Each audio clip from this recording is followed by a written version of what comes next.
बिस्मिल्लाहिर्रहमानिर्रहीम। अस्सलाम वालेकुम। कैसे हैं सब लोग? उम्मीद है कि सब लोग ठीक ठाक होंगे और अपना रमज़ान बहुत अच्छे तरीके से गुजारे होंगे। और दुआ है रब्बुल जलाल से कि आप सब लोगों को बुरे लोगों से, बुरी चीज़ों से और बुरे वाक़यात से बचा के रखें। आमीन सुम्मा आमीन।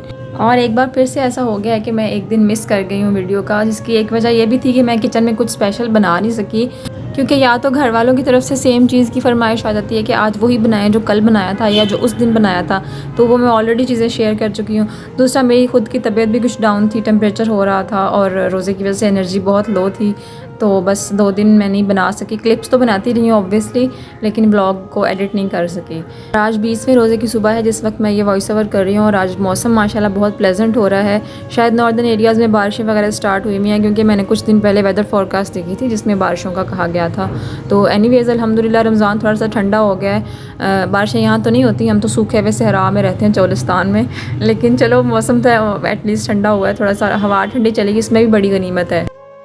और ये मेरे ख्याल से मेरी 18वें रोज़े की सहरी थी, क्योंकि 2 दिन हो गए ना वीडियो में नहीं अपलोड कर सकी। तो 18वें रोज़े की सहरी है जिसमें मैं मामूल के मुताबिक एग ले रही हूँ, जो मैंने चना दाल बनाई थी वो ले रही हूँ। और अचार तो नहीं है, ख़त्म हो चुका है, उसका मसाला पड़ा हुआ है जो मैं बहुत शौक़ से खाती हूँ, तो वही बस मैं रोटी के साथ खा रही थी। और अल्हम्दुलिल्लाह सहरी हो गई हमारी बहुत अच्छी। ग्रॉसरी करना जितना हेक्टिक काम है, उससे ज़्यादा हेक्टिक काम है आके उसको संभालना और उसको प्रॉपर जगहों पे रखना। तो 2-4 दफ़ा तो मैं शॉपिंग बैग्स के अंदर से ही चीज़ें लेके यूज़ कर चुकी थी, लेकिन अब काफ़ी मैस क्रिएट हो रहा था, तो मैंने सोचा कि अब इनको संभाल लिया जाए। और ये हैं सारी वॉशिंग इसेंशियल्स ही, बाकी चीज़ें मैं संभाल चुकी थी, दालें वगैरह। ये डिश वॉशिंग बार और डिटर्जेंट वगैरह आपको 2-2 नज़र आ रहे हैं, जिसकी वजह यह है कि मैं इनको मिक्स करके यूज़ करती हूँ।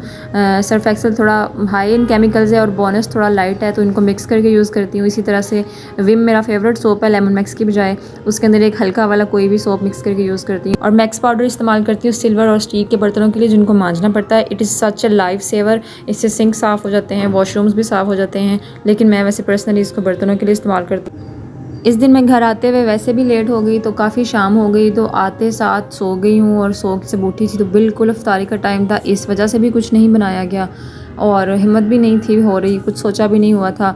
तो बस बाहर से सामान ले आए हस्बैंड, और लेमनेड बना हुआ है वही जिसकी रेसिपी मैंने आपको पहले दी थी। ये तो काफ़ी ईजी है, ये तो मिनटों में बन जाता है।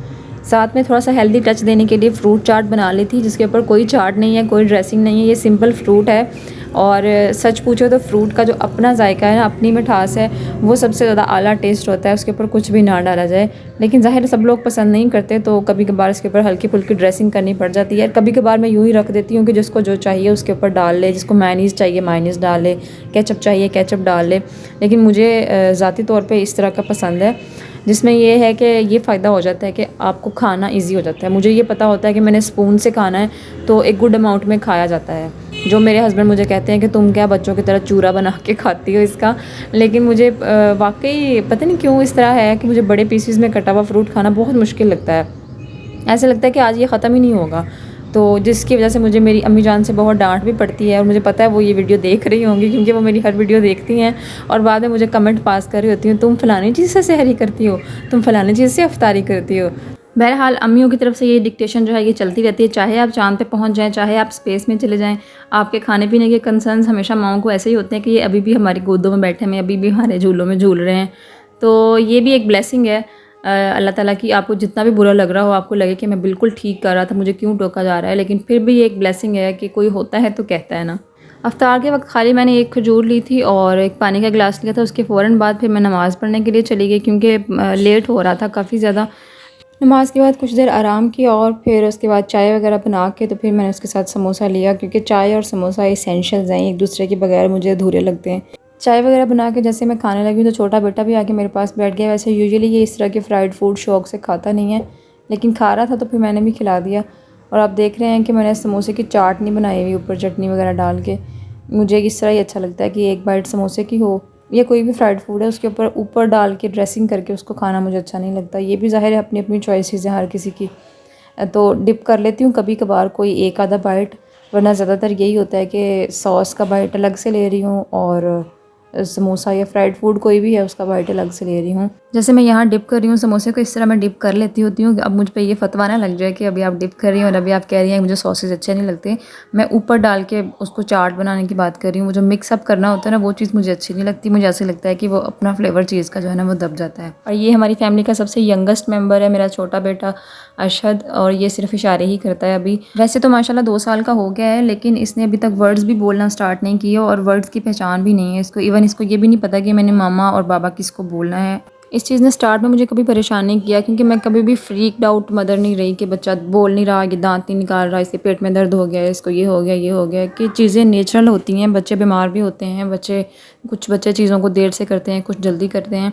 लेकिन अब मुझे थोड़ी बहुत टेंशन होती है, क्योंकि ये शायद सभी मदर्स की आदत होती है कि वो अपने फर्स्ट बॉर्न बेबी को बाकियों से कंपेयर करती रहती हैं कि ये इस टाइम पे बोला था, ये इस टाइम पे चला था, ये इस टाइम पे टीदिंग कर रहा था।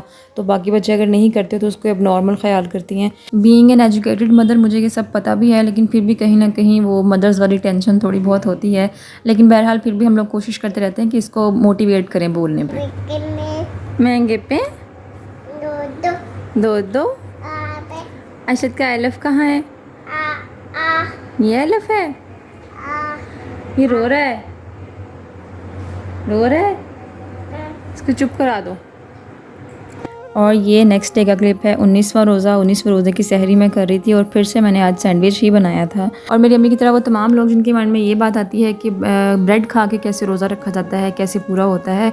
अव्वल तो ये ब्रांड ब्रेड है जिसमें फ़ाइबर होता है, और फ़ाइबर जो है वो आपको सारा दिन फुलर फीलिंग दिए रखता है। दूसरा, इसके साथ मैं शामी कबाब और एग ले रही हूँ जो कि फुल ऑफ प्रोटीन है, दही है, फुल ऑफ प्रोटीन है। तो नंबर 1 तो प्रोटीन बहुत स्लोली डाइजेस्ट होता है, जिसकी वजह से आपको बहुत ज़्यादा हंग्रियर फीलिंग नहीं आती। और नंबर 2 ये कि जब आप प्रोटीन कम लेते हैं और रोटियां, चावल और सिंपल कार्बोहाइड्रेट ज़्यादा लेते हैं तो होता ये है कि 10-11 बजे तक वो तो हो जाता है हज़म सारा।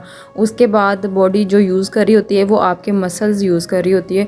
उस टाइम पे फिर आपका बॉडी का जो प्रोटीन है वो जब यूज़ होता है उसकी वजह से आपको हेडेक होता है, आपको कमज़ोरी होती है, आपका बीपी डाउन हो जाता है, शुगर लो हो जाती है।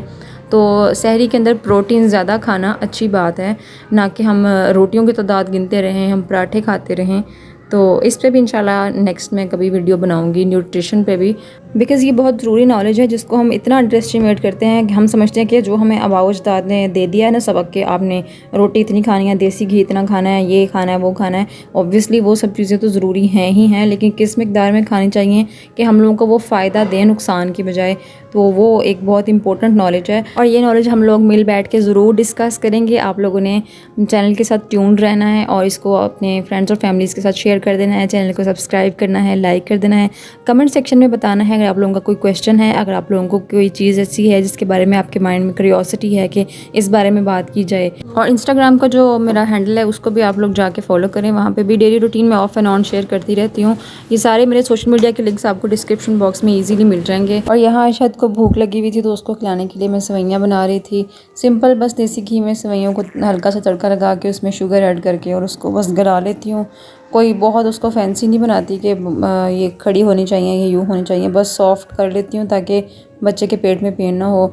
ये मीठी चीज़ें शौक़ से खा लेता है तो इसके लिए मीठों में ही कुछ ना कुछ बना लेती हूँ। हलवा खा लेता है और इसके अलावा चूरी खा लेता है, तो बहुत इजी हो जाता है इसको खिलाना। अली हैदर मीठी चीज़ें इतनी शौक़ से नहीं खाता था। अली हैदर वैसे तो स्कूल से आके डेली ही शिकायत करता है कि मेरी टांगों में दर्द हो रहा है, मेरे सर में दर्द हो रहा है। तो हमें लगता है कि शायद ये वहाँ खेलता है तो खेलने की वजह से थक जाता है, लेकिन आज ये इसकी बॉडी भी काफ़ी गर्म लग रही थी, मुझे लगा इसको टेम्परेचर ना हो जाए तो बिफ़ोर हैंड ही हमने इसको मेडिसिन दे दी थी। ये बचपन में इतना बीमार रहा है और अरशद भी हर दूसरे चौथे दिन बीमार हुआ रहता है। इस वजह से हमें इतना एक्सपीरियंस हो गया है कि हमने सब दवाइयाँ घर में ही रखी हुई हैं। आपने काउंटर टॉप देख लिया होगा कैसे दवाइयों से भरा पड़ा है, तो ख़ुद ही हम दे देते हैं जब भी बच्चा बीमार होने लगता है। लेकिन पता नहीं क्या है, जो डॉक्टर मेडिसिन लिख के देता है उससे बच्चों को फ़ौरन फ़र्क पड़ जाता है और हम उसको 10 दिन भी देते रहेंगे तो वो उतर जाता है, बुखार या जो भी मसला होता है वो थोड़ी देर को ठीक हो जाता है, उसके बाद फिर से हो जाता है। और ये सेम प्रैक्टिस इस बार ना होती, ये कैसे हो सकता था। मेडिसिन हमने उसको अपने तौर पे दी है और जिस तरह डॉक्टर रेकमेंड करता है एक्सचेंज करके, ऑल्टर करके, एक दफ़ा कुछ और अगली दफ़ा कुछ और, ताकि एक ही मेडिसिन से ना बॉडी आदी ना हो जाए। लेकिन ऐसा नहीं हो सकता कि हमारी मेडिसिन देने से बच्चे ठीक हो जाएं। रात भर उसको काफ़ी टेम्परेचर रहा है और आज मैंने उसको स्कूल भी नहीं भेजा जैसा कि मैंने सोचा हुआ था कि नहीं भेजूँगी। तो तो आज मुझे लगता है मोस्ट प्रॉब्ली हमें शाम तक उसको डॉक्टर के पास ले जाना पड़ेगा।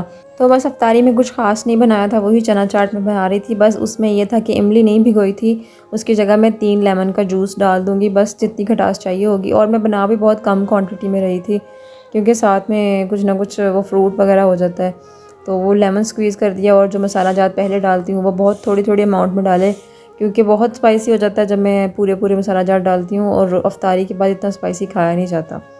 इसको मैंने मिक्स किया था और मिक्स करने के बाद फ्रिज में गया ये, ताकि थोड़ा सा ठंडा हो जाए। चना चाट बनाते बनाते मुझे ख्याल आया कि साथ में कुछ फ्राइड फूड भी होना चाहिए, तो मैंने बस जल्दी जल्दी खड़े खड़े आलू 3-4 पील किए और उनको पकौड़ों के लिए काट लिया। और बेसन के अंदर बस 1-2 चीज़ें मिक्स की मैंने, इसमें चाट मसाला है, सुरख मिर्च पाउडर है, नमक है, और इसको मिक्स करके गाढ़ा नहीं, थोड़ा सा पतला पेस्ट बनाया था ताकि वो बहुत थिक कर उसके ऊपर लेयर ना आए। और ऑयल गरम किया और इसमें डिप कर करके मैंने इनको फ्राई कर लिया। ये 2 चीज़ें रेडी हो गई थी तो थोड़ा दस्तरखान भर गया था। यही तो असल में रमज़ान की रौनकें हैं कि सहरियों में और अफ्तारियों में आप ख़ास एहतमाम करते हैं अच्छा खाने का और अच्छा पेश करने का। फ़न जो है और मुख्तलिफ़ किस्म के खाने जो हैं वो स्पेसिफ़िकली रमज़ान में ही बनते हैं, सिर्फ पाकिस्तान में नहीं, आप वर्ल्ड वाइड देख लें। जो रिच इन कल्चर कंट्रीज़ हैं जिसमें इंडिया आ जाता है, बांग्लादेश आ जाता है, इन सभी जगहों पे जो रमज़ान के अंदर खाने बनते हैं वो पूरा साल मिलते ही नहीं हैं। ओल्ड दिल्ली को देख लें, ओल्ड ढाका को देख लें, ओल्ड लाहौर को देख लें, सभी के अपने अपने कल्चर्स हैं और सभी जगहों पे रमज़ान में बहुत मज़े की रौनकें होती हैं, बहुत मज़े के खाने बनते हैं। तो ये सब रमज़ान ही की रौनकें और बरकतें हैं, और अल्लाह ताला हमें ये रौनकें और बरकतें बार बार देखना नसीब फरमाएँ, और हमें अल्लाह ताला अपनी इबादतों में भी इतना ही कामिल बनाएं जितना कि हम खानों में और दस्तरखानों को मुकम्मल करने में बनते हैं। इसी के साथ अपनी वीडियो को एंड करते हैं। अपना और अपने प्यारों का ढेर सारा ख्याल रखिएगा, मुझे अब मेरी फैमिली को अपनी दुआ में याद रखिएगा। रमज़ान बहुत अच्छे तरीके से गुजारिएगा। मिलते हैं नेक्स्ट वीडियो के साथ। अल्लाह हाफिज़, फ़ी अमान अल्लाह।